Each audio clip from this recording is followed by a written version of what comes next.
Hey guys, tonight we step onto the deck of a medieval ship, the kind built more for hauling goods and soldiers than for making anyone comfortable.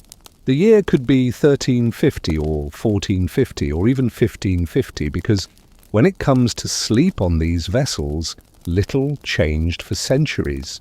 The air is sharp, biting at your cheeks, and the boards beneath your boots feel like ice. You pull your cloak tighter, but the wind sneaks through the seams anyway, reminding you that winter at sea is not just unpleasant, it's a constant test of endurance. You probably won't survive this, though sailors somehow did. Night after night, year after year. So before you get comfortable, take a moment to like the video and subscribe, but only if you genuinely enjoy what I do here. And if you're listening right now, I'd love to know where you are and what time it is in your corner of the world. Drop it in the comments. It's always fascinating to see how far this little bedtime history community reaches. Now, dim the lights, maybe turn on a fan for that soft background hum, and let's ease into tonight's journey together. The first thing you notice as you climb down into the belly of the ship is how little warmth there is. The deck above is just a thin layer of planks separating you from the endless winter air, and the cold slides down into the hold like water seeping through cracks. You think you might find comfort in corners, away from the draft, but the ship is alive with movement. Every plank creaks, every rope groans, and every gust pushes through, carrying a reminder of the season you cannot escape. Ships in the medieval period were not designed with comfort in mind.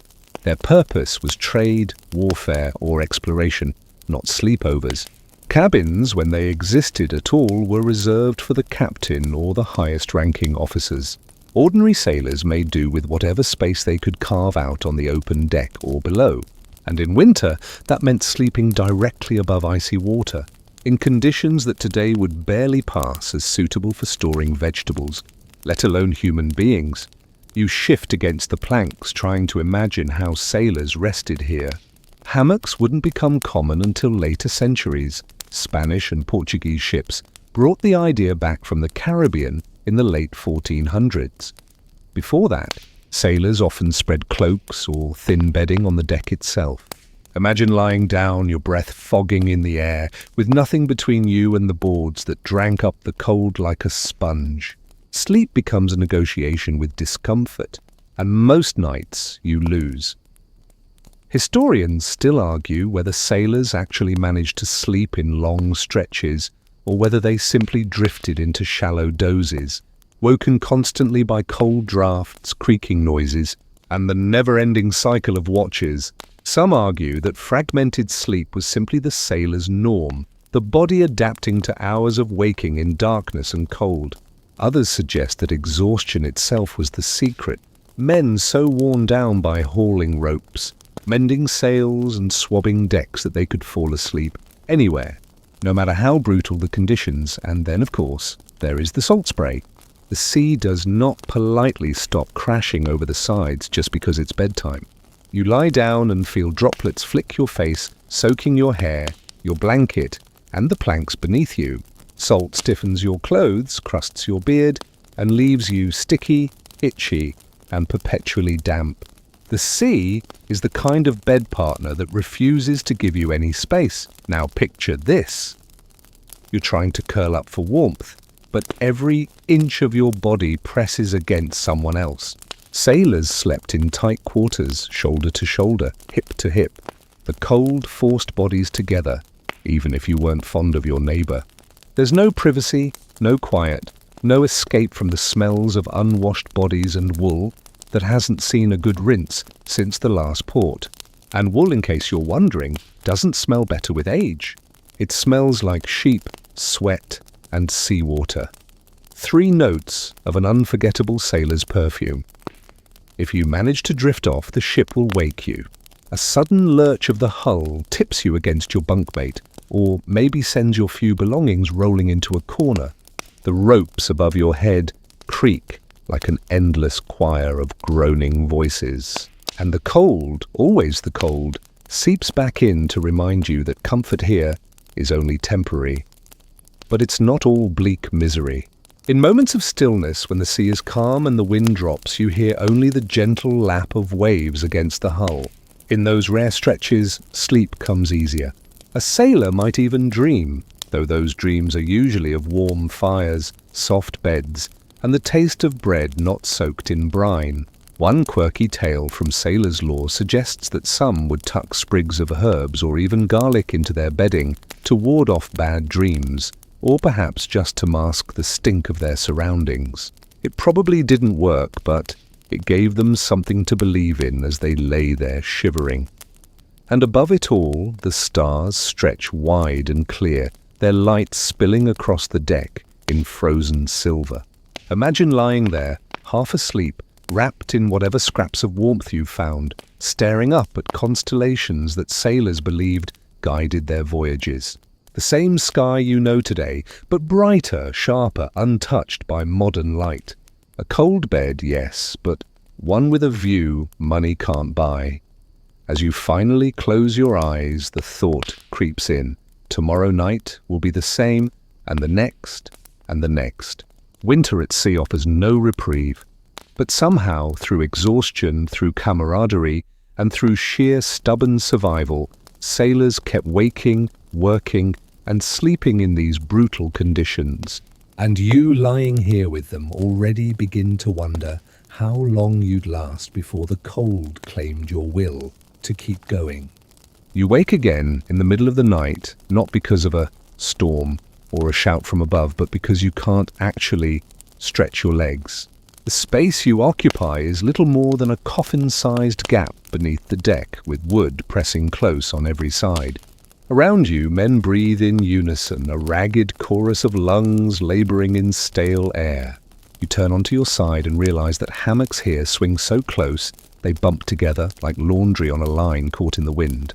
Shared breath mixes in the darkness, hot and sour, and you remember that privacy on a medieval ship is about as mythical as mermaids.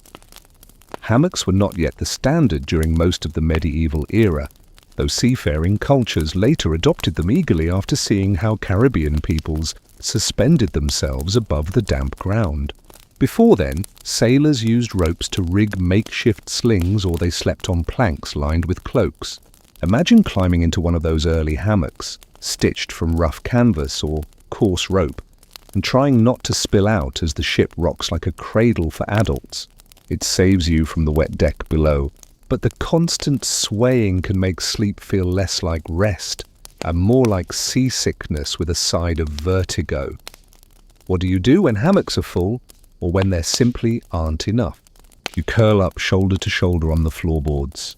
In winter, the cold bites deeper down here, the wood beneath you radiating chill, as if the sea itself is breathing up through the hull. Men pile together, limbs overlapping, not out of affection, but out of necessity. Warmth becomes communal, a heat tax every sailor contributes to whether he likes it or not. It doesn't take long for you to realize that the smell of shared breath is now your nighttime blanket. Historians still argue whether sailors truly slept in hammocks this early, or whether it's an anachronistic image borrowed from later centuries.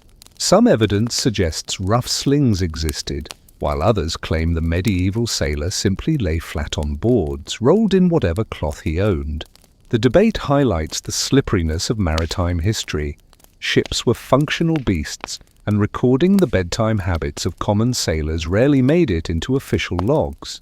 Still, accounts from later centuries help us imagine the reality: a crowded, swinging, jostling cluster of bodies, each man fighting for enough space to dream. The funny thing about this arrangement is that your neighbor's habits instantly become your own. If the man to your left snores like a broken bellows, you hear it in your skull. If the man to your right dreams loudly, muttering nonsense about bread, ale, or a girl back in Bruges, his words creep straight into your half-dreams. And if one unlucky sailor decides to shift at the wrong moment, the whole row of hammocks sways together like dominoes. One bump, one chain reaction, and suddenly everyone's awake again, groaning, swearing softly, and trying to find balance in the dark. And yet there's a strange rhythm to it. You breathe in time with the group, lulled not by silence, but by the steady proof of life around you. It's not soothing like a lullaby, but it is reliable. On land, you might have a feather mattress and a room to yourself, but here the simple sound of your companion's breathing can be a reminder you are not alone in the vast, freezing blackness of the sea. Now, about those drafts. Ships never sealed tightly, and the smallest gaps between planks became channels for icy wind. Sailors strung up extra cloth, spare sails, or patched blankets to try and block the worst of it. It worked about as well as duct tape on a sinking dinghy, better than nothing, but not exactly cozy. That's why hammocks became beloved later on. Hanging higher in the air kept you away from the worst of the cold floor and allowed you to wrap the fabric around your body like a cocoon. Early versions didn't always do this, but sailors, being endlessly resourceful, quickly discovered every knot and tuck that made the swinging bed bearable. One quirky little detail you might enjoy. Sailors sometimes brought small personal charms or keepsakes into their bedding space. A wooden cross tied to the ropes, a scrap of cloth from home, or even a painted token from a lover could dangle near a hammock. These weren't just sentimental, they were talismans against the unknown. The sea was full of superstition, and sailors needed every edge they could claim. Sleeping with a charm nearby, even in a freezing hammock that bruised your ribs, gave some sense of safety in a world where storms, sickness, and shipwreck lurked in every horizon. You shift again, listening to the ship groan, and realize that sleep comes in snatches. The hammock rocks, your breath fogs in the cold air, and someone 2 rows over coughs hard enough to rattle his whole sling.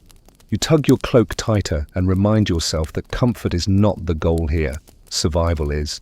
Men who adapted to this rhythm found a way to keep going, day after day. Those who didn't, they became tales told in whispers, examples of what happens when the sea decides you don't belong. Yet for all the hardship, imagine waking in the dark of night, peeking out from your cocoon, and seeing faint starlight spilling through the hatch. A shaft of silver cuts across swinging ropes, and for a heartbeat the hold looks almost holy, like a chapel of shadows and breath. You close your eyes again, swaying with the others, and realize that while winter at sea is merciless, sleep, even fractured, crowded, and cold, still comes. You stir awake to the stiff rub of wool scratching your skin, and for a moment you wonder if someone has slipped a hedgehog into your blanket. But no, it's just the coarse, unwashed wool every sailor clings to as his only shield against the cold. If you're lucky, you have one of these blankets. If you're luckier still, you might even have 2, though stacking them rarely solves the problem of dampness. When the sea spray sneaks in, and it always does, the fabric becomes heavy, clammy, and about as comforting as wrapping yourself in a wet sack of potatoes. Medieval sailors often relied on simple cloaks, patched blankets, or in some cases nothing at all beyond the clothes on their backs. Supplies ran low, and bedding wasn't a priority when captains packed ships.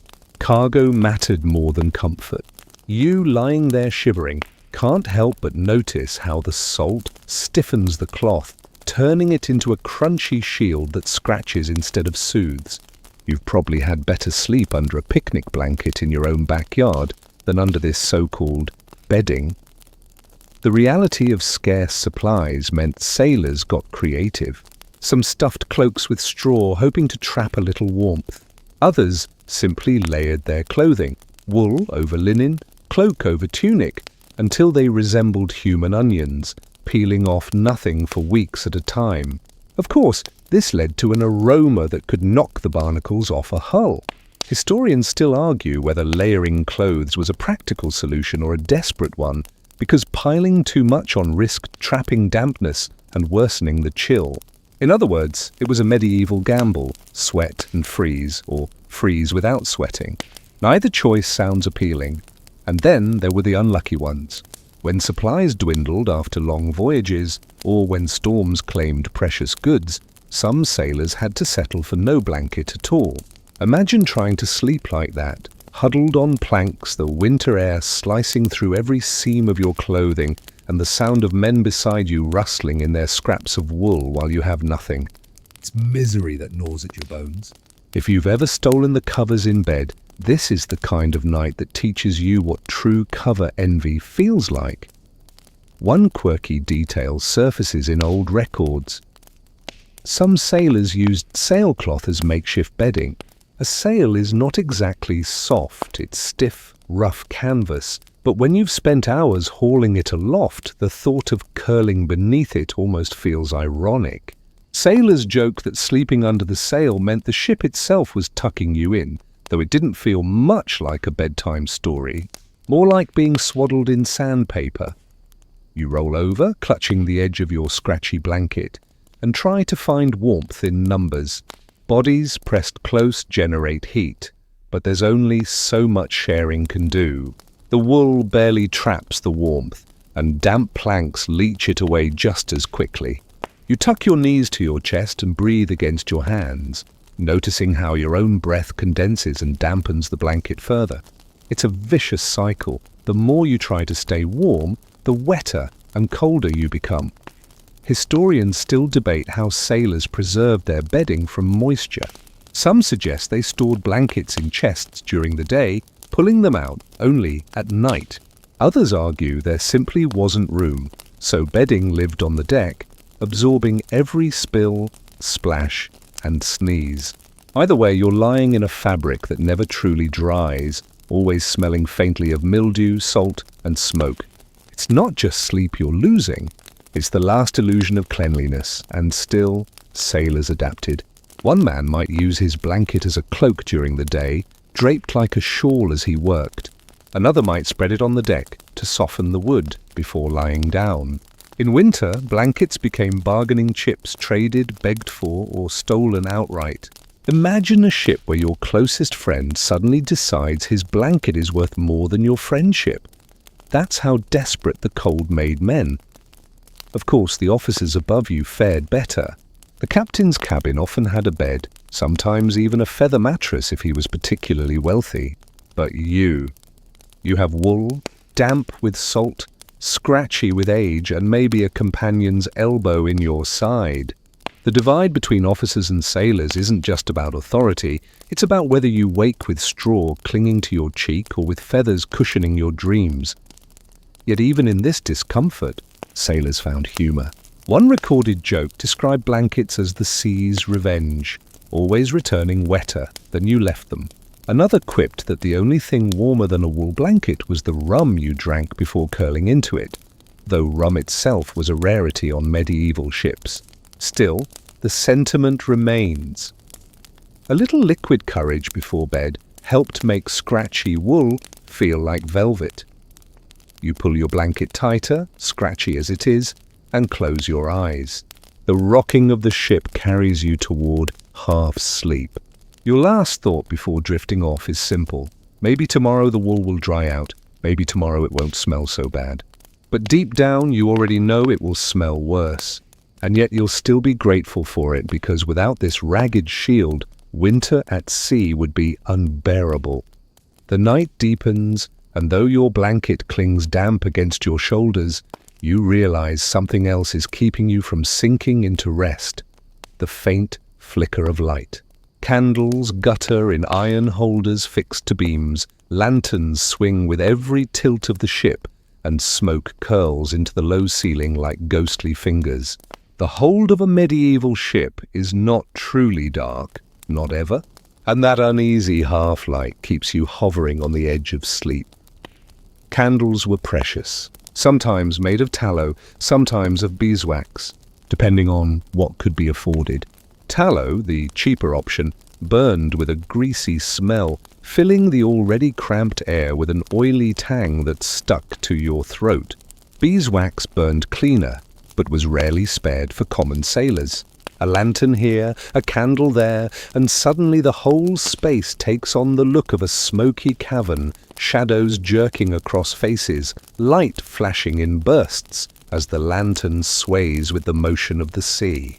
Imagine trying to rest beneath that, like trying to nap inside a haunted house that never stops rocking. The smoke is constant. It gathers beneath the beams, hovers in a lazy haze, and slips into your lungs no matter how shallowly you breathe.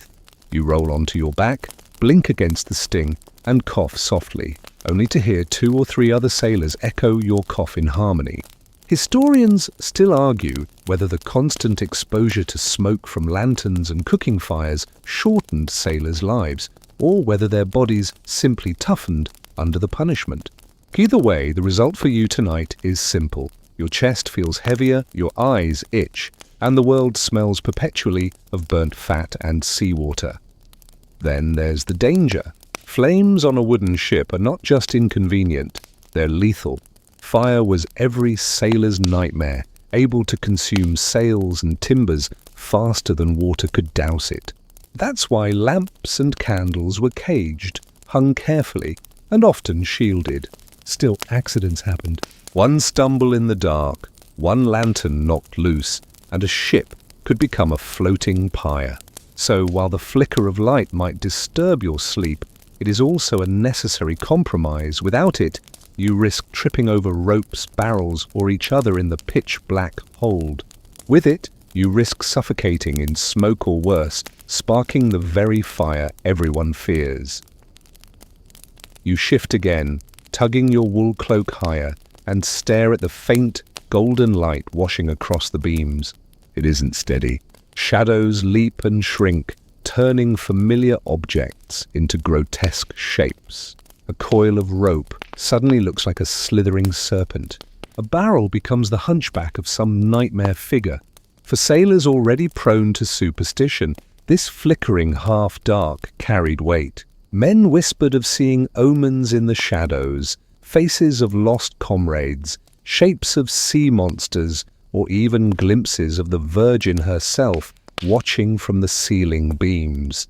One quirky account mentioned sailors swearing that lantern smoke carried spirits, their souls wandering above hammocks as men slept. Whether that's true or simply the product of exhaustion and smoke inhalation, you can decide for yourself as your eyes sting and water. The oddest part is how the light interacts with the rocking of the ship.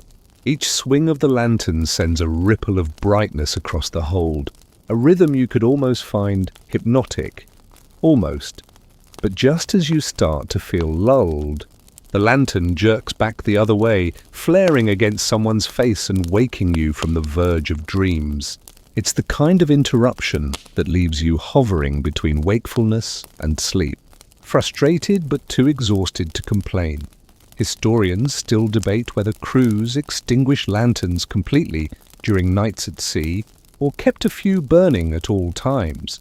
Some evidence suggests captains insisted on darkness to minimize fire risks. Others argue light was essential for men on duty, for navigation below deck, and simply for sanity in the claustrophobic blackness.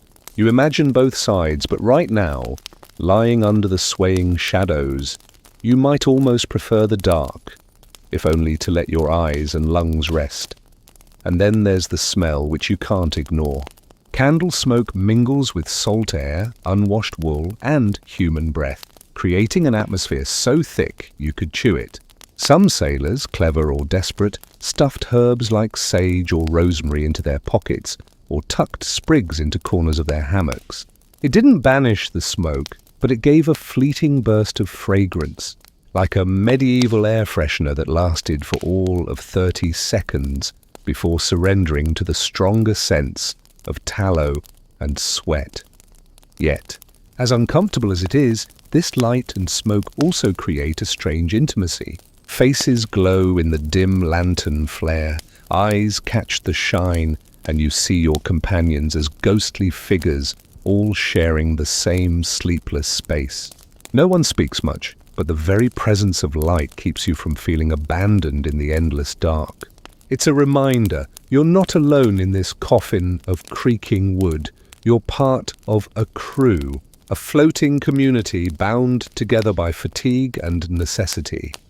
You cough once more, press your cloak to your face to filter the smoke, and close your eyes against the flickering.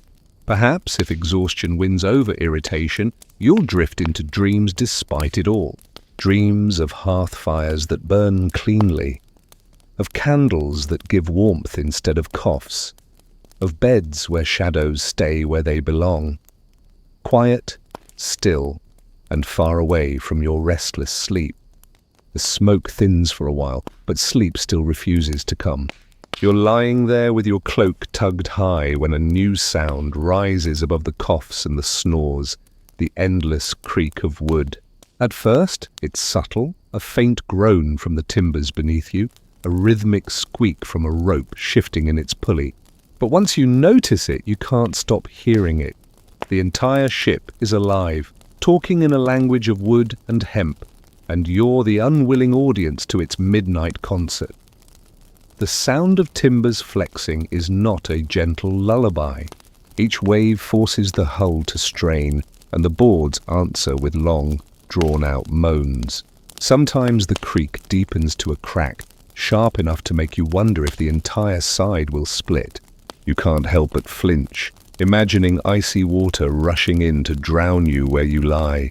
Historians still argue whether medieval ships were truly seaworthy for long voyages, or whether luck played just as great a role as design. What is certain is that the constant noise kept many sailors wide awake, unable to trust that the vessel cradling them would hold together through the night. Above you, the rigging adds its own voice. Ropes rub against wood, pulleys squeal under strain, and loose ends snap in the wind like whips. The mast itself groans like a giant old tree, bending and straightening as the ship pitches. You close your eyes, but instead of silence you hear a storm of little sounds, each one reminding you that you are floating on nothing more than timber and nails. You want to rest, but the ship won't let you forget it's working. Some sailors grew used to it, able to sleep through the racket as easily as they could through a tavern brawl on land. Others never adjusted. They lay awake for hours, cataloguing every creak, imagining each one as the first note of disaster. One quirky account describes a sailor who claimed he could predict storms by the pitch of the ship's groans. He swore the wood itself knew what was coming. Was he delusional or simply more attentive than the rest? No one could say, but you can imagine him lying beside you whispering, "Hear that? That's a gale by morning." Not exactly comforting bedtime talk, and the sound isn't steady. Just when you think you've found a rhythm, a squeak here, a moan there, the sea lurches and the whole pattern changes. Barrels roll in the hold with hollow thuds, chains rattle like restless ghosts, and sometimes, just sometimes, a sharp bang echoes like cannon fire. Your heart leaps into your throat, but it's only the hull slamming against a wave. You lie there, pulse racing, wondering how men ever found real sleep in this wooden orchestra. Historians still debate whether the noise of ships contributed to the chronic exhaustion of sailors. It's easy to imagine, night after night of shallow rest, interrupted by the sudden report of timber or the groan of a stressed mast. Modern research into sleep deprivation shows how damaging it is to body and mind. In medieval times, without the language of science, sailors simply shrugged and accepted it. You, however, lying awake with every creak scraping your nerves, might not last a week. There are moments, though, when the noise transforms. The wind calms, the sea softens, and the ship sighs instead of groans. The ropes sway lazily, the timbers settle, and for a brief spell the sound becomes rhythmic, almost soothing. It's a lullaby sung in the dialect of wood and water, and you feel your eyelids grow heavy despite yourself. Of course, just as you're drifting off, a sudden gust jars the mast, and the whole hull shudders with a crash. Sleep denied once more. One practical trick sailors used was stuffing bits of cloth in their ears, rags, wool scraps, even bits of rope. It wasn't perfect, but it dulled the sharpest sounds. The unlucky ones had no such luxury and simply endured, learning to live with the noise as part of shipboard existence. The sea, after all, doesn't apologize for being loud. And here's the ironic joke. While the creaks kept you awake at night, sailors depended on those same sounds during the day. A sudden silence in the rigging could mean a rope had snapped. A change in the pitch of the timbers might warn of strain. Listening wasn't just paranoia, it was survival. The ship was their world, and every noise was part of its language. For you, though, it's simply another barrier to sleep. Another reminder that rest on this vessel is fragile and fleeting. You curl tighter in your hammock, pulling the wool over your ears, trying to block the chorus of groans, squeals and thuds. But even muffled, the ship keeps speaking. It's the lullaby you never asked for, the song of survival, sung in creaking wood and whipping ropes. And until exhaustion overpowers your restless mind, you lie there listening, wide-eyed, waiting for the ship's next complaint. When the noise finally begins to blur together, when your mind starts to numb from its own exhaustion, you realize the deck above is alive with an entirely different set of sounds. Sailors never truly sleep all at once. Someone is always awake, always moving, always working. The watch system demands it. Even in the deepest hours of night, men shuffle across the planks, boots thudding softly, voices low and muttered against the wind. You lie in your hammock, listening to the human layer added to the orchestra of the ship. There's the scrape of a bucket as someone hauls water. The faint strike of flint on steel as a lantern is coaxed back to life. A whispered curse when a rope burns a man's hand. None of it is loud, yet in the silence you crave, every small action seems amplified. The sound of men breathing close by, shifting in hammocks, rolling over with weary groans. These too keep you aware that privacy has no place here. You are never alone, and solitude is something you suddenly miss more than warmth. Medieval sailors often slept in shifts, 4 hours on, 4 hours off, or sometimes 6 and 6, depending on the size of the crew and the demands of the voyage. It meant that half the men around you were always stirring, preparing to go above, or collapsing back into their hammocks as you tried to close your eyes. The smell of sweat, damp wool and tar clung to everything, and with bodies pressed so close, the air grew heavy fast. Snoring overlapped with coughing, murmured dreams overlapped with prayers muttered into blankets. You wanted silence, but instead you got a symphony of restless humanity. And yet, strangely, some found comfort in this constant company. Alone on the sea with no land in sight for weeks, perhaps the sound of your fellow sailors reminded you that you weren't entirely at the mercy of the elements. If the hull split, you wouldn't die alone. If pirates attacked, you wouldn't fight alone. But for you right now, listening to boots thudding overhead, it just feels like another reason. Sleep won't come. The watchmen themselves were part of the ship's heartbeat. They stamped their feet to keep warm, sang snatches of low songs to stave off boredom, and sometimes even clattered intentionally just to remind those below that someone was awake, eyes scanning the horizon. You don't want reminders, you want quiet. But a medieval vessel offers none. On stormy nights, the watch meant chaos. Shouts pierced the darkness as orders were given, ropes hauled, sails reefed. You'd jolt awake, hammock swinging as men rushed by, and know you'd get no rest until calm returned. But even on nights like this one, when the sea is merely unsettled, the routine clamour of duty intrudes. A man clears his throat, spits into a bucket, adjusts a length of rope that squeals against wood, and then hums tunelessly as he works. You press the cloak tighter over your head, but the hum worms its way in, mocking your desperation. Historians point out that sleep deprivation was part of the job. Crews were expected to endure it, just as they endured hunger, cold, and disease. There was no alternative. No one thought to question whether men might fight harder or work longer if they were better rested. The sea dictated the rhythm and men bent to it. You were bending too, though unwillingly, feeling your body dragged into fatigue while your mind resists rest. And here's the cruelest twist. When at last the men above fall quiet, When their boots still and their voices die, that silence feels too sudden, too strange. You lie awake anyway, ears straining, waiting for the next sound, convinced something must be wrong. On land, silence is peace. At sea, silence is suspicion. And so you turn and you sigh and you try to calm yourself in the knowledge that watchmen are still there, stamping their feet, whispering, living in a world that never sleeps fully. You wonder how men survived voyage after voyage, month after month, year after year, with so little real rest. The truth is, many didn't. Fatigue wore them down, sharpened their tempers, dulled their senses, and left them vulnerable to illness. But enough survived to keep ships sailing, enough endured to leave us their stories.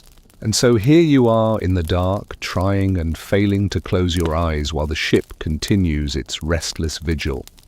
The night stretches on, each hour marked not by bells on a clock, but by the muffled change of watch, the shuffle of feet, the scrape of buckets, the hum of weary voices.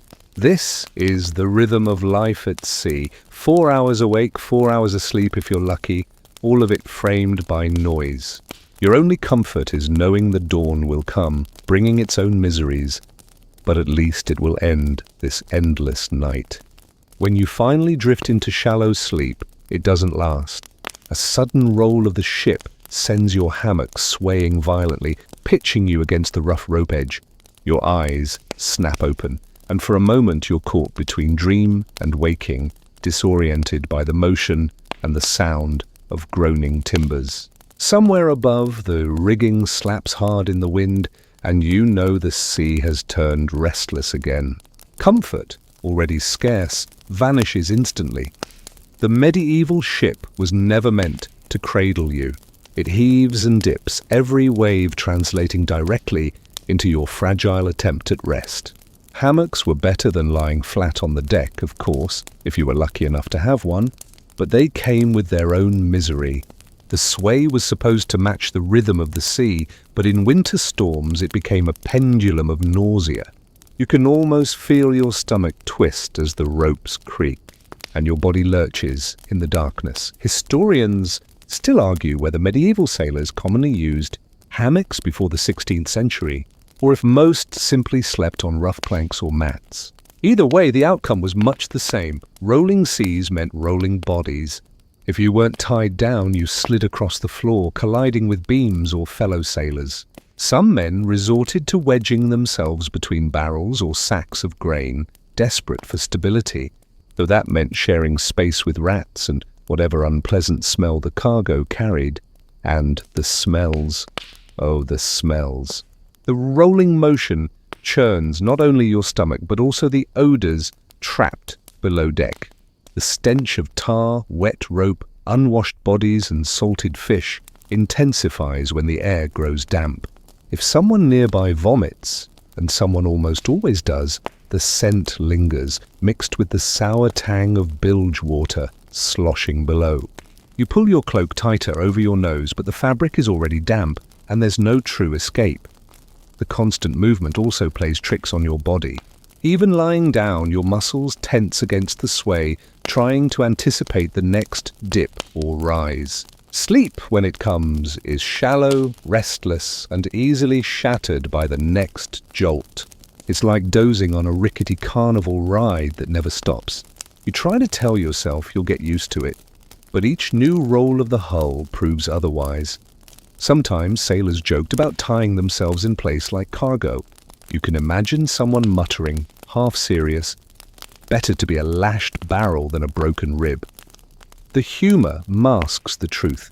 Injuries from rolling across the deck were common. A man could break a bone or worse if he was thrown during a sudden swell. In those moments, exhaustion fought a strange battle with fear. You wanted to sleep, yet you dreaded closing your eyes in case the next wave flung you against solid wood. There's also the matter of sound. As the ship pitches, the creak of the hull rises, ropes strain, and loose items clatter. Each roll brings a new chorus of noises that seem designed to keep you awake. You listen as barrels thud softly, as chains drag, as wood groans like a living creature. Some sailors claimed they could predict the sea's mood by these sounds alone. Others simply endured them, muttering prayers that the timbers would hold. And in truth, there was always that lurking anxiety.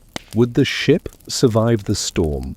You can't see the waves from here, but you feel them, and your imagination supplies the rest. Mountains of black water crashing against the hull, threatening to swallow everything. In those moments, you understand why some sailors preferred not to sleep at all during rough weather. It was easier to stay awake, to brace yourself, than to drift into uneasy dreams of drowning. Yet curiously, a few men did manage to find comfort in the sway. Some even claimed the rocking lulled them like infants in a cradle.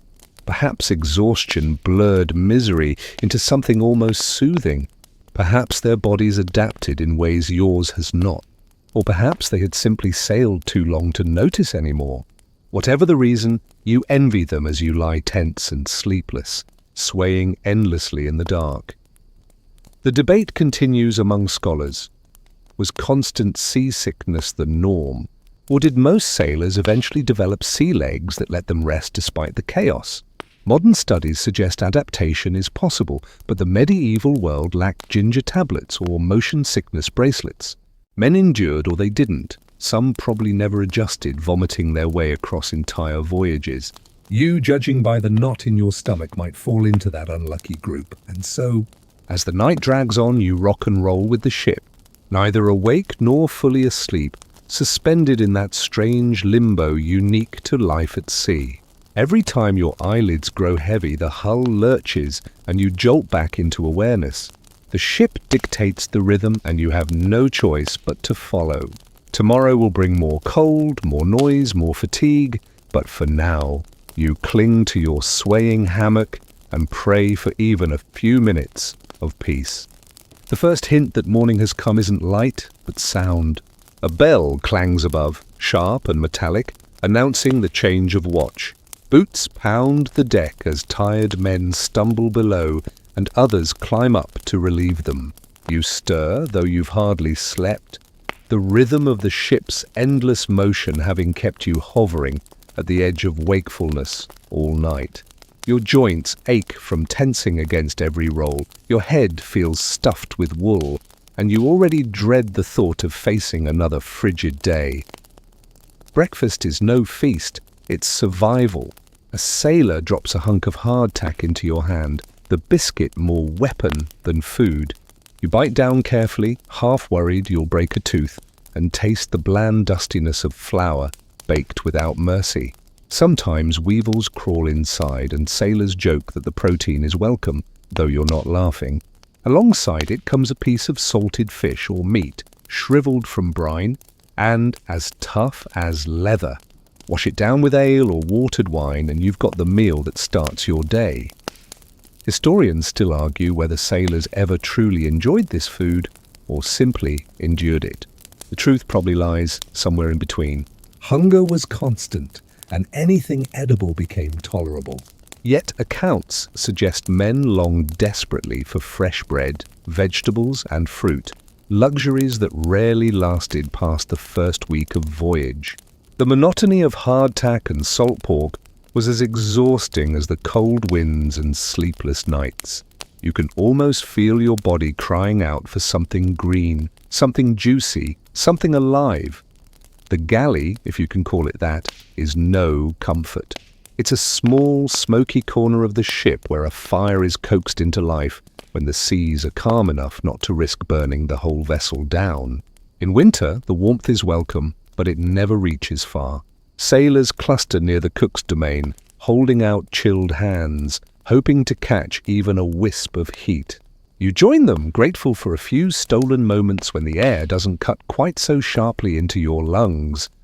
The cook himself is more a survivor than a chef. He works with what he has, barrels of salted provisions, dried peas, maybe onions if the ship is lucky, and plenty of casks filled with beer or weak wine. Water is avoided whenever possible, since stagnant casks grow foul quickly. You sip the cloudy liquid, wincing at the sour tang, but it's safer than what trickles at the bottom of the barrels.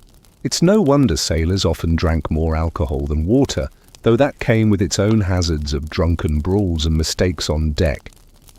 Every bite you take is fuel, not pleasure. The hard biscuit fills your stomach enough to quiet it, but the taste lingers like chalk. Your salted fish clings to your teeth, and you can't shake the thirst it leaves behind. You eat quickly, because the cold gnaws at you, because the day's work waits, because there's little point in savouring something designed for efficiency, not enjoyment. Yet even in this grim ritual, quirks emerge. Some sailors softened hardtack by soaking it in beer, creating a mushy porridge known as burgoo. Others toasted bits of biscuit over the fire, pretending it tasted like bread. Small tricks, small rebellions against monotony. You wonder if you'll ever be desperate enough to welcome a bug wriggling out of your meal as fresh meat. Judging by the gnawing in your stomach, the answer is probably yes. The atmosphere around breakfast is subdued. Men slump in groups, cloaks pulled tight, chewing slowly, speaking little. The night has drained them, and the thought of another endless day stretches like the horizon. Grey, unchanging, merciless. Someone cracks a joke about the hardtack being older than the captain, and a few weak laughs ripple out. Humour is armour here, just as necessary as wool or rope. Without it, despair might sink the crew faster than any wave. Scholars debate whether medieval sailors ever truly had scheduled meals in the sense we know today. Some argue that men simply ate when there was a lull in work, grabbing a biscuit whenever they could. Others believe there was some attempt at routine, a morning and evening ration at least. Either way, your stomach doesn't care when food is this unappetizing.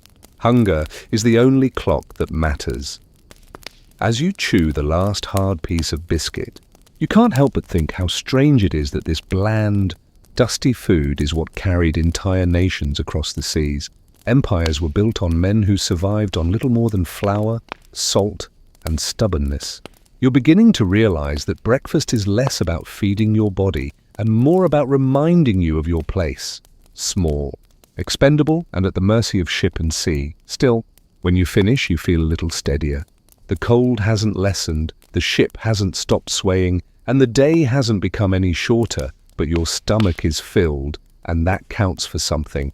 You wipe crumbs from your cloak, brace against the next roll of the ship, and prepare yourself to face the relentless rhythm once again. Once the morning meal is over, there's no lingering. You step back onto the deck, and the full force of winter slaps you again. Icy spray on your face, the sting of wind in your eyes, the kind of chill that makes your teeth ache just by breathing. Work begins immediately. Sleep may have been elusive, but the sea doesn't wait for anyone to rest. You're part of the cycle now. Haul ropes, scrub decks, check sails, repeat.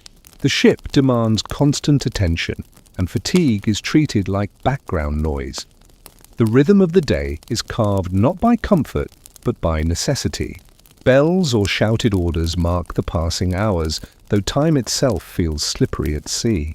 You can't rely on sunrise or sunset when clouds blot out the sky, and you certainly can't count on your body, which lost track of its natural rhythm days ago.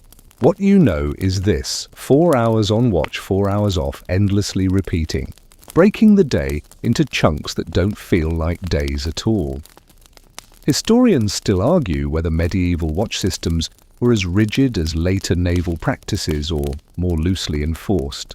Some suggest smaller merchant crews couldn't afford strict rotations, instead forcing men to work until they physically collapsed. Others point to evidence of bells marking shifts, even on earlier ships. Whatever the exact system, the outcome was the same. You worked until you were dismissed, and you slept when you could, never enough, never uninterrupted. Even during daylight, fatigue presses down. You catch men nodding where they stand, heads bobbing as if in silent agreement with the waves. A sudden shout from an officer jerks them back awake, but the drowsiness never vanishes.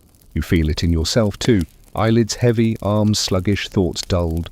And yet, ropes still need hauling, sails need trimming, Barrels need shifting. Your body becomes a machine, driven less by willpower than by routine. Meals are snatched between tasks, eaten standing up, crumbs blowing away in the wind. There's no table, no pause, just a brief bite before another round of work. Even those moments don't bring relief, since the cold gnaws harder when you're not moving. Sometimes you almost welcome the labor, if only because it keeps blood flowing to frozen fingers. The endless cycle wears on your mind as much as your body. You begin to lose the sense of where one day ends and the next begins. Was that storm last night or 3 nights ago? Did you sleep 2 hours or 10 minutes? The line blurs. Sailors joked about it, saying the sea swallowed time whole. You realize it's less a joke than a truth, and yet, despite this erosion of normal life, routine keeps the crew alive. Without structure, chaos would reign. Orders ring out, men move, sails are adjusted, decks scrubbed. There's no pause, no indulgence in despair. The system may be brutal, but it prevents collapse. In some strange way, exhaustion itself becomes a kind of anchor. You're too tired to think, too tired to worry, too tired even to rage at your lot. You just do the next task and then stumble back below when allowed. Of course, not everyone bears it equally. Some men snap under the strain, tempers flaring over the smallest slight. A spilled bucket, a misplaced rope, a snore in the wrong direction. Suddenly fists are flying. Officers step in quickly, but the resentment lingers. Sleep deprivation frays nerves, and on a ship where you cannot escape, every outburst feels magnified. There are also the quiet ones, the men who retreat into themselves, speaking little, eyes heavy, movements slow. These men worry you more. Fights burn hot and then fade, but silence in a sailor can be the prelude to collapse. When exhaustion breaks a man, it does so quietly, and at sea, that kind of weakness is dangerous. You begin to wonder how many of these men actually sleep soundly when their watch is over. Do they find peace in their hammocks, or do they, like you, lie awake listening to every creak and groan of the ship? The thought unsettles you. If none of you truly rest, how does the ship keep moving? And yet, here it is, ploughing forward, crew alive, tasks performed. Somehow, exhaustion becomes survivable, though never pleasant. Scholars note that sailors often describe their lives not as a series of days, but as a string of watches. 8 bells, 4 hours, repeat. The cycle eroded any distinction between weekday or weekend, dawn or dusk, ordinary or extraordinary. You feel it happening to you now. Your world has shrunk to 2 states, working or trying to sleep, with food as a brief punctuation mark. Nothing else matters. By midday, the fatigue has wrapped itself around your bones. You stumble through tasks, half dreaming as you haul ropes, aware that you could nod off standing upright if given the chance. And yet you push on, because the sea allows no alternative. The cycle is cruel, but it is unbreakable. And as much as you hate it, you know it's the only thing keeping this ship afloat. By evening, you're beyond tired. You're hollow. The cold gnaws at your bones, your hands are raw from rope burn, and your eyes burn as if sand has been rubbed into them. When the officer finally dismisses you to rest, you don't so much walk below deck as collapse toward it, each step heavy as lead. The promise of sleep dangles before you like a carrot tied to a stick, though you know by now that it's never the feast it seems. The space below is dim, lit by a single sputtering lantern that throws long shadows across the beams. Men slump into hammocks with the practiced motions of exhaustion, bodies folding before their minds can even register they're lying down. You follow suit, easing yourself into the swaying netting wrapping your cloak tightly. The wood creaks beneath, voices murmur low, and the ship rocks endlessly. You want to disappear into unconsciousness, but your body hesitates. There's the sound of coughing nearby, harsh and wet, reminding you that sickness is always lurking. Another man shifts violently in his sleep, muttering through a dream. Someone's boots thud to the floor, startling you before you even begin to drift off. You close your eyes anyway, trying to trick your mind into silence. But awareness clings like tar. Historians still argue whether sailors ever truly slept deeply on these voyages, or if their rest was always fragmented and shallow. Letters and journals suggest both. Some men claimed to sleep like the dead, while others described nights of constant interruption. You seem to fall into the unlucky camp. Every small noise tugs you back from the edge of dreams. Your body craves rest, yet your mind can't let go. It replays the day's work, the knots tied, the sails hauled, the officers barked orders. It replays dangers too, the sudden gust that nearly knocked you from your feet, the icy spray that stung like knives, the faint crack of timber that could mean nothing or everything. Even in the dark, your thoughts echo louder than the ship itself. The men around you are no help. One snores like a saw on wood, another wheezes with every breath. The air is thick with the scent of sweat, damp wool, and salted food that clings to clothing. You shift, pulling the cloak over your face, but it only traps the stale heat of your own breath. Comfort is impossible. The best you can hope for is surrender, your body giving in despite your brain's protests. Sailors sometimes swore by tricks to fall asleep faster. Some prayed, whispering psalms into their hammocks. Others counted knots in the wood grain above them until their eyes blurred. A few simply drank themselves into unconsciousness if ale or wine was available. You try the counting trick, following the lantern's flicker across the beams. 1, 2, 3, until you lose your place and start again. Maybe it works. Maybe the exhaustion works harder. Either way, eventually your eyelids lower, and then comes the dreamlike drift, the half-world where you're neither here nor gone. Images flash, you're home, a warm fire, a bed that doesn't move, a plate of fresh bread with butter, a sound you haven't heard in weeks. Silence. The dream clings sweetly, almost painfully, until crack! A rope shifts, snapping taut, and you jolt upright, heart pounding, pulled violently back to the ship. Around you, no one else stirs. The noise was small, ordinary. Only you reacted. It's in those moments you realize that sleep here is more about survival than rest. You will get enough to function, enough to rise at the next watch, but never enough to feel restored. Each night subtracts a little more from your reserves. Each morning you wake weaker, wearier, but forced forward anyway.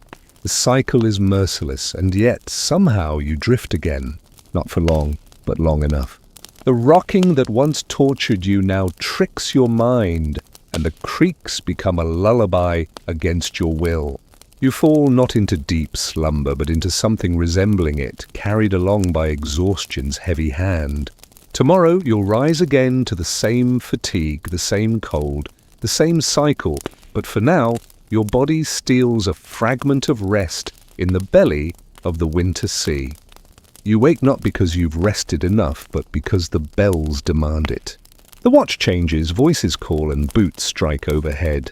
Your eyes feel glued shut, your limbs heavy, yet there's no hesitation. You swing yourself out of the hammock, land on aching feet, and shuffle toward the ladder. Sleep on a medieval ship is never voluntary. It is rationed, and yours has run out. The cold slaps you as soon as you emerge onto the deck. It's darker than you expected, the sky smothered by clouds, moonlight only barely slipping through to illuminate the restless sea. You draw your cloak tighter, though it's already stiff with salt, and take your place among the watch. The tasks are repetitive. Check ropes, adjust sails, keep an eye on the horizon. Yet in the midst of exhaustion, monotony itself feels dangerous. You blink slowly, fighting the weight dragging at your eyelids. Historians still argue whether sailors truly stood their watches attentively, or whether half the men slumped against barrels while a few unlucky souls did the real work. The evidence suggests both. Punishments for sleeping at your post were severe, yet fatigue was universal. You can almost picture the officers turning blind eyes now and then, knowing that constant vigilance was impossible. The sea itself refuses to let you drift. A sudden spray of icy water smacks your face, snapping your senses back. You sputter, teeth chattering, but you're grateful in some strange way.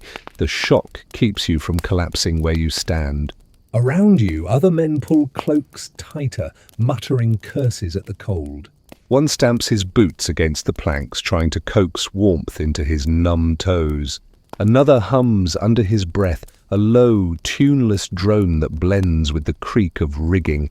And all the while, the rocking of the ship continues, rhythmic but unpredictable. Your body sways with it, sometimes in balance, sometimes not. More than once you stumble, grabbing at a rope for stability. The deck feels alive beneath you, a restless animal that refuses to calm. Fatigue turns each adjustment into a greater effort until your muscles ache from simply standing. It's in this half-conscious haze that the mind begins to play tricks. You stare out at the horizon, eyes fixed on the endless black of sea and sky, and for a moment you think you see lights dancing. Are they stars? Lanterns on another ship? Or simply the shapes exhaustion paints across your vision? You blink hard, rub your eyes, and the lights vanish. Perhaps they were never there. The monotony stretches time into something strange. Minutes feel like hours, hours feel like days. You grip the railing, willing the bells to ring again, signaling the end of your shift. But they don't, not yet.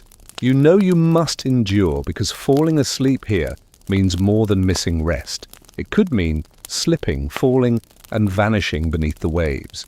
And the sea does not return what it takes.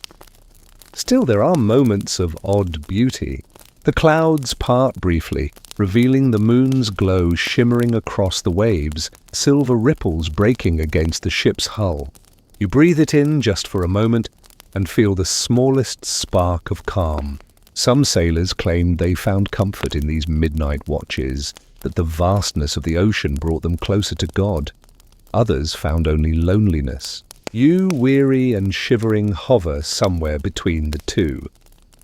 The hours pass, slow and grinding.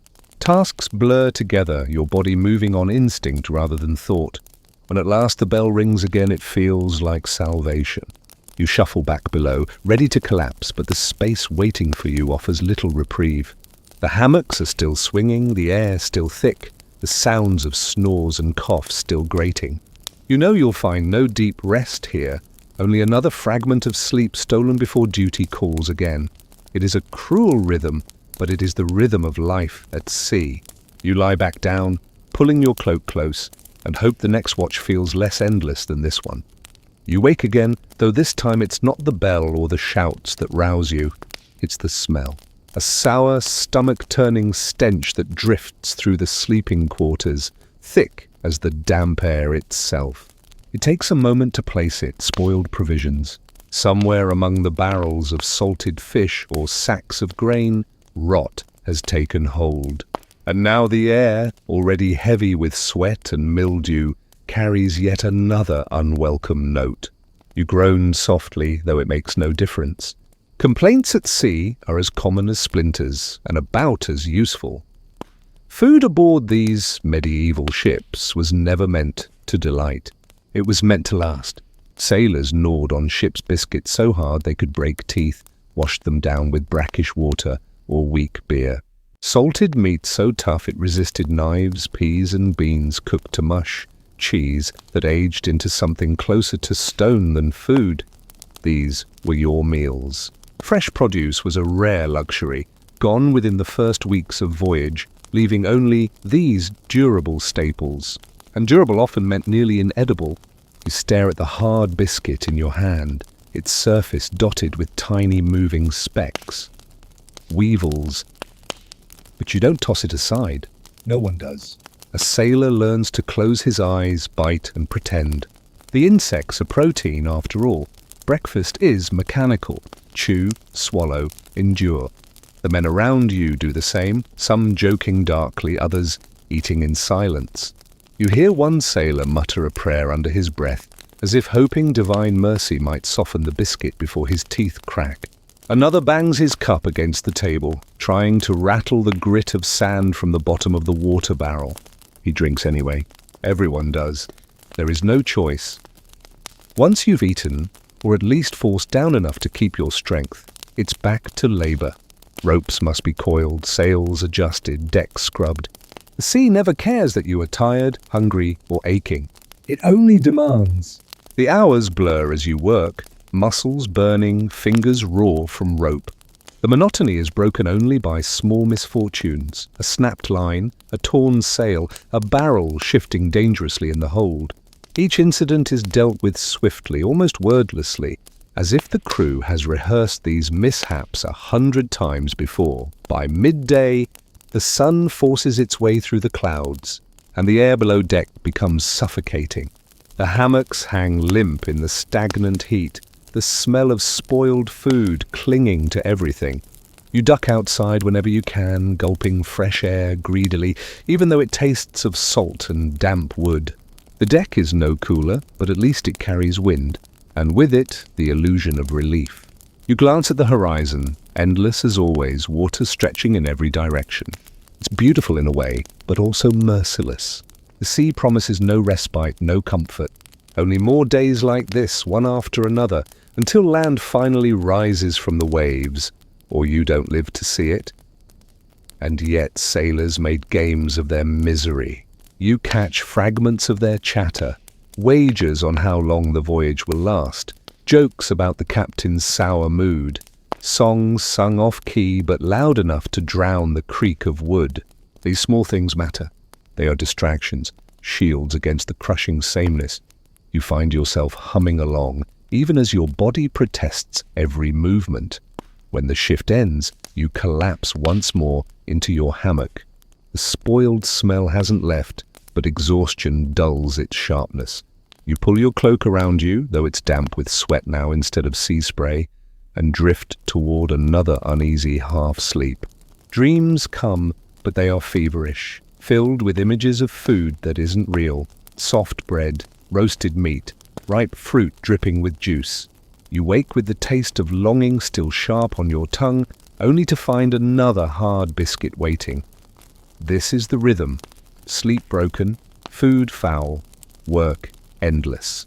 Yet somehow sailors endured it for weeks, even months. Their bodies grew used to it in ways yours never quite can. And as you lie there, the hammock swaying, the smell lingering, you realize the truth. Survival at sea was never about comfort. It was about acceptance, about eating the weevil, drinking the sour water, sleeping through the stench, and waking to do it again. The cold finds you again, but this time it's not just the air seeping into your bones, it's the damp that has never left your clothes. Your cloak, your tunic, even the wool beneath feels saturated, heavy with salt and sweat. You shift in the hammock, the canvas stiff and crusted where seawater dried days ago. Nothing you own is truly dry. That is the winter sailor's curse, wet from above with rain, wet from below with spray, wet even in your sleep. And in the cold, wet turns quickly into misery. Your fingers, stiff and raw, crack as you try to flex them, the skin splitting painfully. You curse softly, though the ship creaks louder than you do. The watch bell tolls again, dragging men from restless slumber. Some stumble up, groaning, others spring awake with a strange sailor's instinct. You rise slowly, every joint unwilling. A sip of thin ale, a bite of hard biscuit. It's not breakfast so much as bribe to keep the body moving. Your stomach protests, but you chew anyway, because hunger is worse. The galley offers little comfort, just another reminder that this vessel was built for carrying, not coddling. On deck, the wind cuts sharper than ever.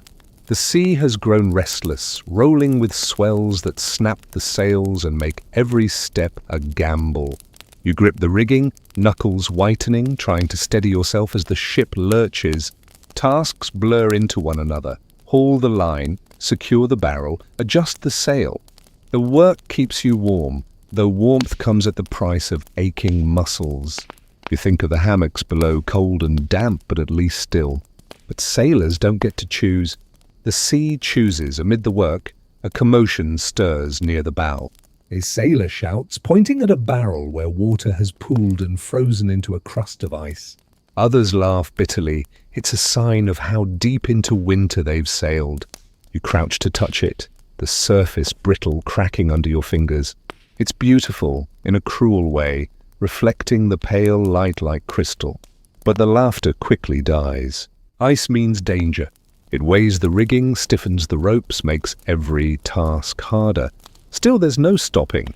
Sailors move with a strange rhythm, half curse, half chant, as they chip away at frozen lines. Your breath comes out in clouds, hanging in the air, before vanishing into the spray. Somewhere a man slips, crashing hard against the deck. He groans but pushes himself up with a grin that looks more like a grimace. No one stops to help. He's alive, and that's enough. Sailors joke that the sea itself tests you every day, and if you pass, you're granted another sunrise. Fail, and you become food for the gulls. Historians still argue whether the camaraderie born of this constant peril was stronger than the bonds forged in armies on land. At least here, on the waves, men had no choice but to trust one another. By midday, the wind howls. You're sent aloft, climbing the frozen rigging, fingers numbing with every rung. The ropes bite into your palms, stiff as iron, but you cling anyway. The height makes your stomach churn, the deck swaying far below, waves towering around you. You tie off the sail, breath ragged, and force yourself not to look down. When you finally descend, every muscle trembles, yet a strange pride hums beneath the fatigue. You survived another climb. That's enough for now. Evening comes with no real change in routine, just darker skies and colder air. The hammocks wait, damp as ever, sagging under the weight of weary men. You collapse into yours, cloak wrapped tight, boots still on because removing them feels like surrender.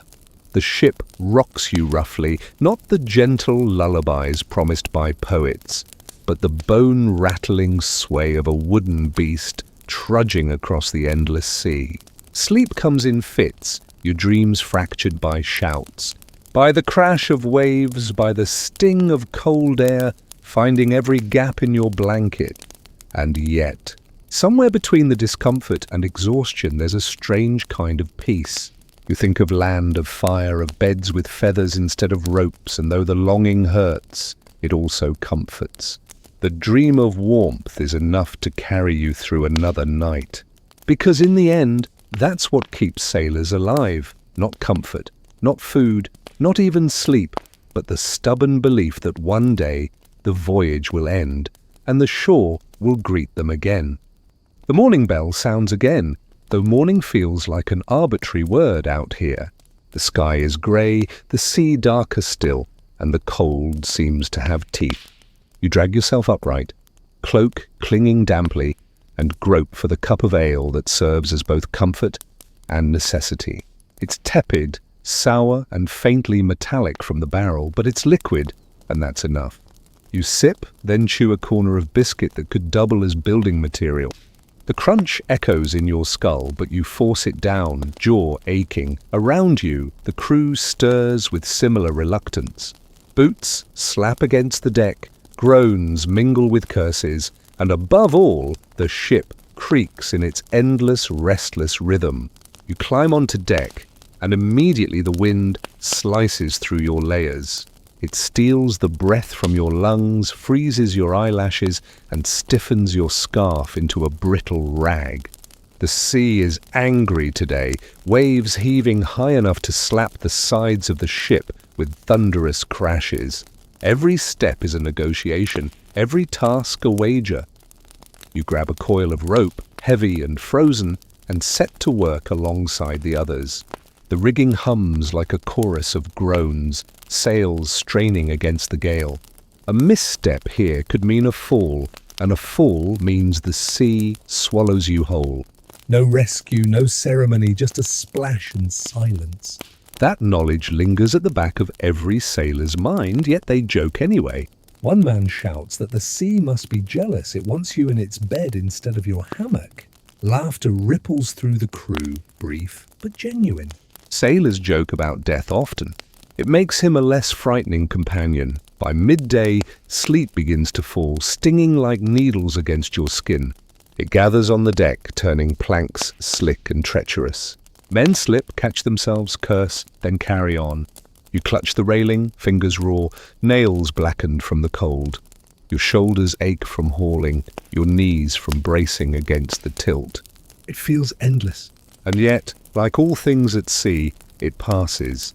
The sleet eases, the wind shifts, and for a brief window, the ship breathes easier.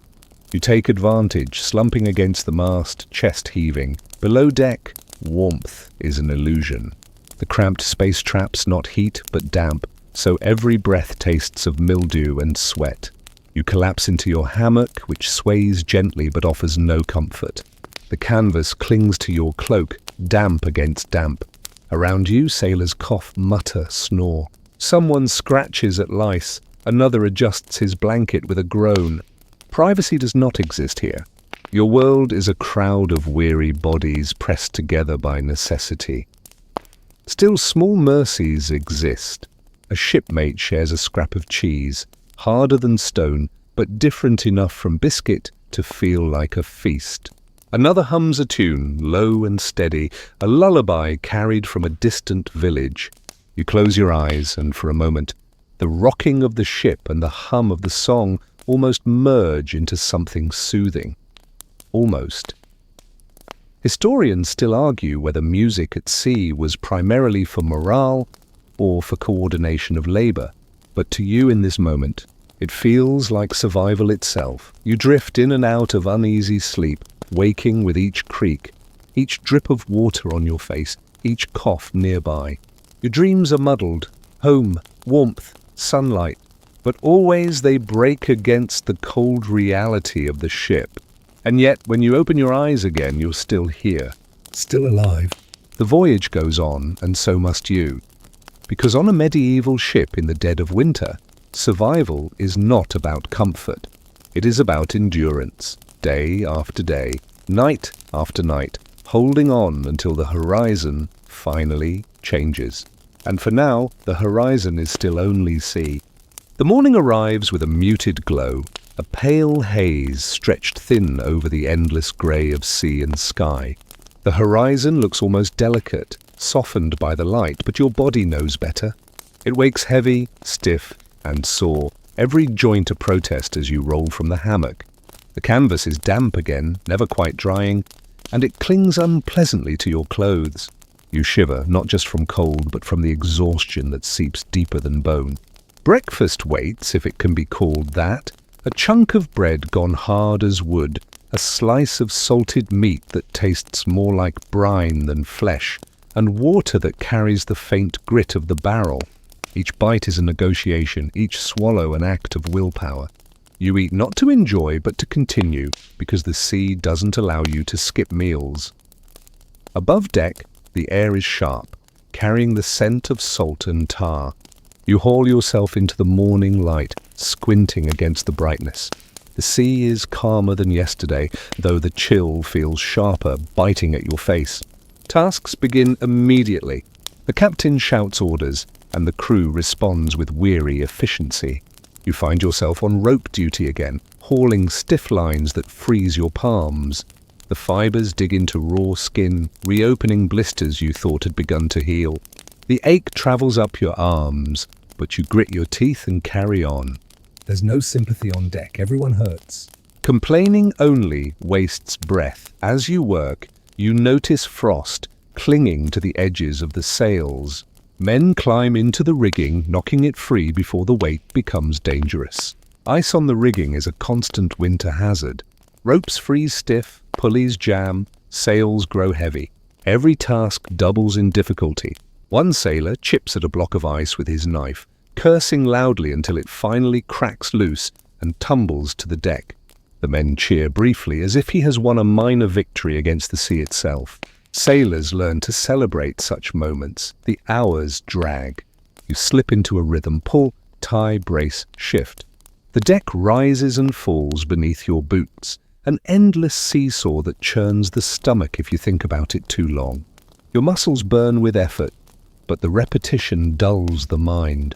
You find yourself watching small details, the way ropes fray, the cracks in the deck where water pools, the gulls circling in the distance. Anything to distract from the monotony. Historians still argue whether this monotony, broken only by bursts of chaos, was the true hardship of seafaring. Worse even than hunger or cold, at midday a rare warmth touches your face as the sun breaks briefly through the clouds. The crew squints upward, as if seeing a long-lost friend. You pause, letting the light soak into your skin, even though the air remains cold. It feels almost human, a reminder that the sky can be kind as well as cruel. But the moment passes quickly. Clouds gather, wind stiffens, and the sun vanishes again. You sigh and return to work. When the shift ends, you collapse below deck, lungs still heaving from the cold air. The space smells as it always does, a stew of damp wood, sweat, mildew, and spoiled provisions. You sink into your hammock, pulling your cloak around you, trying to trap what little warmth your body has generated. Around you, men murmur quietly. One sharpens a knife, the rasping sound filling the dim space.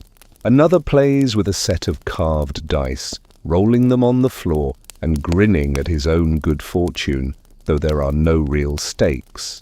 These small pastimes matter. They keep the mind from dwelling too long on discomfort. You drift into half-sleep, rocked by the creak and sway of the ship. The dreams come quickly.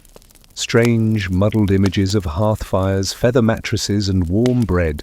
You wake with a start, mouth watering, only to find the same stale air and endless wood around you.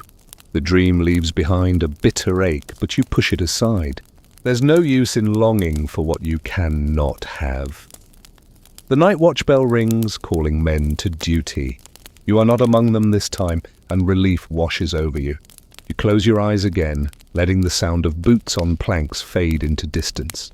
Your body aches, your stomach grumbles, but sleep claims you anyway because the body knows what it needs. And on a medieval ship in winter, what it needs most is rest, however imperfect. Even here, surrounded by cold, hunger, and endless labor, sailors manage to endure. Perhaps it was the songs, the dice, the shared jokes. Perhaps it was sheer stubbornness refusing to let the sea win. Or perhaps, as some suggest, it was hope. The belief that one day soon, land would rise from the horizon, and with it, warmth, food, and comfort. For now, though, all you have is the hammock, the creak of the hull, and another day survived. The bell jolts you awake again, its metallic clang cutting through the half-dream where you were warm, dry, and far from the endless sway of the ship. Your eyes blink open to the dim light of lanterns swinging in the cramped quarters, their glow weak against the heavy dark. Around you, sailors stir with groans and curses, their bodies rising stiffly from hammocks, cloaks still damp, boots still crusted with salt. You push yourself upright, feeling every ache from yesterday's work ripple back into your muscles. The air is thick with the smell of men who have not seen fresh water or soap in weeks, mingled with the ever-present damp wood and mildew. You swallow back the taste of it, but there's no escaping. Breakfast comes again, though the word feels like a cruel joke. The biscuits are harder than ever, and the salted meat carries a sourness that makes you hesitate. You chew anyway, your teeth grinding through grit and stale flavors, washing it down with water that tastes of wood, iron, and something faintly alive. You've grown used to it, though, and the body accepts what the mind protests. One sailor cracks a joke that he misses rotten turnips more than he misses his wife. The laughter it draws is tired, but it's real. Humor, after all, is one of the few luxuries aboard. Above deck, the sky is a brooding slate, clouds heavy and low. The air carries a sharp bite, a warning of weather to come. The captain paces with narrowed eyes, scanning the horizon as if it might reveal the future. Orders are barked, and sailors scramble to obey. You're sent to secure the barrels lashed to the deck, checking ropes stiff with frost. Each knot resists, your fingers stiff as you fight to tighten them. Your breath billows white, vanishing instantly in the wind. The sea is restless, swells lifting the ship in long, stomach-churning rises before slamming it down again. The deck pitches beneath your boots, forcing you into a constant dance, bracing, shifting, balancing. Tasks that would take moments on solid ground stretch into endless effort here. A single slip could mean disaster. And disaster feels close today, lurking in the edges of the sky where dark clouds churn. Hours pass in this grinding rhythm, hauling, tying, bracing, climbing. Your arms ache, your back screams, but there's no pause, no mercy. The wind sharpens, the waves grow steeper, and the sails snap violently overhead. You glance at the men aloft, clinging to the rigging as the ship bucks. Each one looks small against the canvas, fragile against the sky.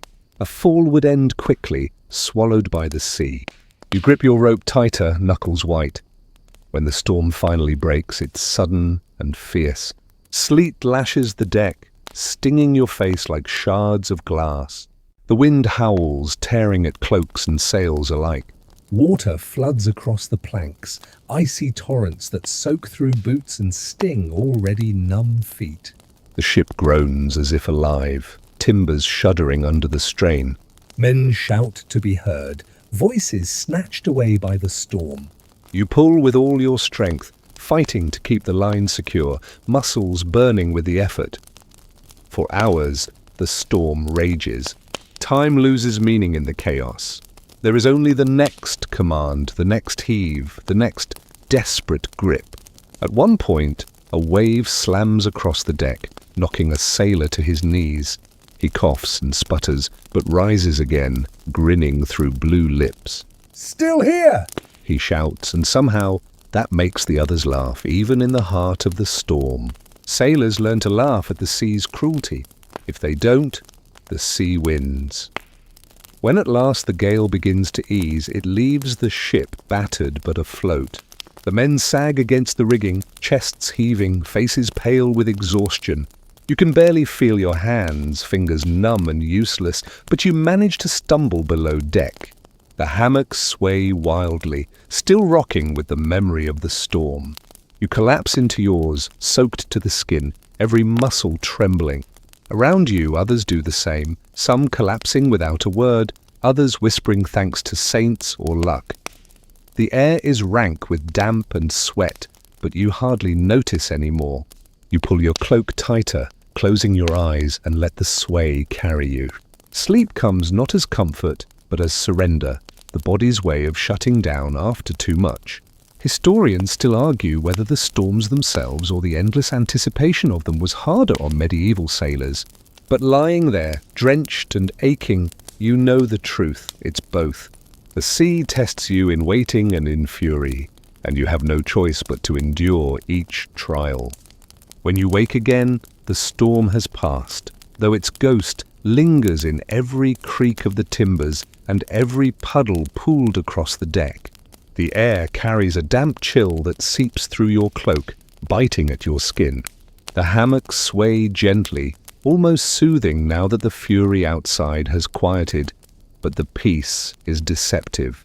Your muscles ache from the strain of endless hauling and bracing. Your hands raw where the ropes burned. You push yourself upright anyway because no sailor lies abed while the ship still groans. The galley offers its usual cruel welcome. Biscuits, stiff as stones, and salted meat with edges that glisten suspiciously. You break a piece off, sniff it, then chew slowly, your jaw protesting. One sailor beside you jokes that he envies rats. They get to nibble whatever they find. Another swats at him, muttering that if you see a rat, you better catch it, because it might be the best meal on board.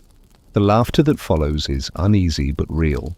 Humour fills the cracks that hunger leaves behind. Above deck, the world feels scrubbed raw. The sea still heaves, but more gently now, waves rolling like the breath of some great sleeping beast. The sky is pale, streaked with faint light that hints at a sun buried behind endless clouds.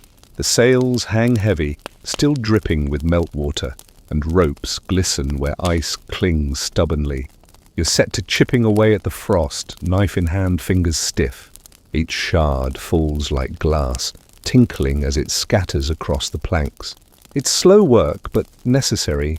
Ice is weight, and weight at sea is danger. The ship settles into a weary rhythm. Men patch, tears in sails, mend frayed ropes, scrape ice from wood. You join in, body sore but moving. Work is its own kind of warmth, though the cold gnaws at you all the same. At one point, you pause to blow on your hands, trying to coax life into them. Your breath fogs instantly and the fingers hardly respond. You tuck them under your arms, then go back to scraping. There's no other choice. By midday, you notice the silence. Not complete. There's always the creak of wood, the slap of waves, the calls of men, but quieter, subdued. The storm has wrung everyone out. The crew moves like ghosts, their faces pale, their voices low. The sea takes more than strength, it takes spirit. And right now, everyone feels the drain. You feel it too, a heaviness that settles deeper than fatigue. You shake it off, humming a tune under your breath. A sailor nearby picks it up, off-key but loud, and soon a few more join. It's not a song of joy, not really. It's survival given rhythm. Historians still argue whether these sea shanties began as tools for coordination or as lifelines for morale. Standing there, knife in hand, scraping ice while voices rise ragged around you, you suspect it's both. The afternoon drags, every task stretched by cold and weariness. You haul ropes until your arms tremble, then switch to coiling them neatly, though your fingers resist the motion. You fetch water for the men, though the barrel tastes fouler each day. You even find yourself patching a hole in your own cloak with a scrap of cloth. The stitch is clumsy, but better than nothing. Each act feels small, but together they form the rhythm of survival. When the light fades, you retreat below deck, shoulders aching. The hammocks welcome you like old enemies, uncomfortable, damp, but familiar. You climb in, cloak wrapped tight, boots still on, because you can't bear to peel them away in the cold. Around you, men murmur softly, their voices carrying stories of home. One tells of a fire in his village hearth, another of bread fresh from an oven. The images are almost painful, but you cling to them anyway. Dreams borrowed from others are still better than nothing. Sleep comes in fragments. You drift, wake, drift again, each time stirred by the groan of the hull or the cough of a shipmate. In your dreams, you walk on land, though it feels strange under your feet, solid and unyielding. You see trees heavy with fruit, fields golden with grain, and you wake with your stomach twisting in hunger. But you smile faintly, because even the dream feels like defiance. The ship sails on, indifferent to your aches, your hunger, your longing. The sea is never kind, but neither does it pause. And you, like the men around you, continue. You rise, you work, you eat what little you can, you sleep when exhaustion claims you. The rhythm never changes, but somehow that rhythm itself becomes the comfort. You learn to measure life not in comfort or joy, but in another dawn survived, another wave endured, another hammock swayed in. Morning again, or what passes for morning, since the light that filters through the low clouds is as grey as the deck beneath your feet. You crawl from your hammock, stiff and half-frozen, every joint announcing its displeasure with sharp aches. The air below deck feels damp and sour, heavy with the mingled scents of sweat, unwashed wool and stale bread. You cough as you push yourself upright, shaking the stiffness from your shoulders. Men groan all around you, dragging themselves upright in the same weary rhythm. No one is eager, yet no one lingers. On a medieval ship, hesitation is a luxury you cannot afford. Breakfast greets you without surprise, a slab of hardtack biscuit, dense and flinty enough to chip a tooth, and a strip of salted fish that smells far stronger than it tastes. You chew carefully, softening the bread with sips of brackish water. There is no satisfaction, only sustenance. Yet you are grateful even for this, because hunger gnaws at the body far more cruelly than bland food ever could.